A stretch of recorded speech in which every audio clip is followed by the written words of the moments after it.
Human sexual function ഒരു complex പ്രോസസ്സാണ്. അവിടെ നെർവ് സിസ്റ്റം ഉണ്ട്, സർക്കുലേറ്ററി സിസ്റ്റം ഉണ്ട്, നമ്മുടെ മൈൻഡ് അതിനകത്ത് ഇൻവോൾവ് ആണ്. ഈ ന്യൂറോ ഹോർമോൺസിൻ്റെ ഇൻഫ്ലുവൻസ് വഴിയാണ് നമുക്ക് ഒരു പ്രോപ്പർ സെക്ഷൽ ഫങ്ഷൻ വരുന്നത്. അപ്പം നമ്മുടെ നെർവ് ഡിസോർഡറോ നമ്മുടെ ഹാർട്ടിൻ്റെ പ്രോബ്ലംസോ നമ്മുടെ ഹോർമോണുകളുടെ അപാകതകളൊക്കെ നമ്മളിൽ ലൈംഗിക പ്രശ്നങ്ങളുണ്ടാക്കാം.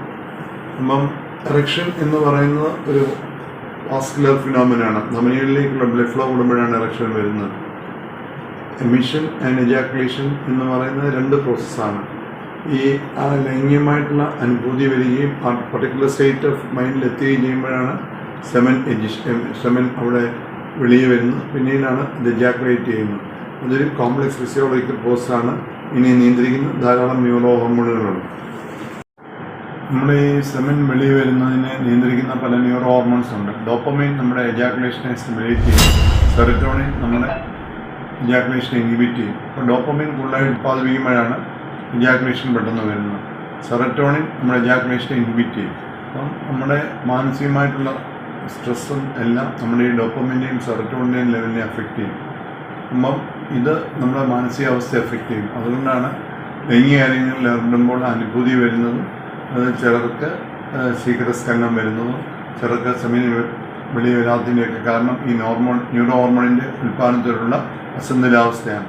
അത് നമ്മൾ വ്യക്തമായിട്ട് മനസ്സിലാക്കണം. ന്യൂറോ ഹോർമോണാണ് ലൈംഗിക പാതയെ നിയന്ത്രിക്കുന്നത്.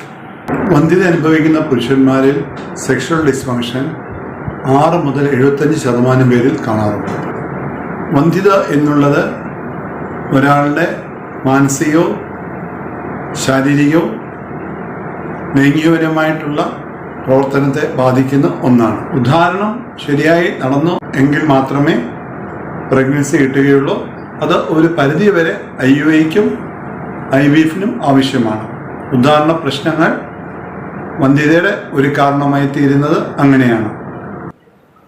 40 വയസ്സ് കഴിഞ്ഞ പുരുഷന്മാരിൽ അവരുടെ ആരോഗ്യ പ്രശ്നങ്ങൾ വരുമ്പോൾ ഉദാഹരണ പ്രശ്നങ്ങൾക്കുള്ള സാധ്യതകൾ കൂടുകയാണ്.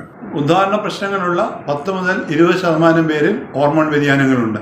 അമിത തൂക്കമുള്ളവരിൽ 30 മുതൽ 90% പേരിൽ ഉദാഹരണ പ്രശ്നങ്ങളുണ്ട്.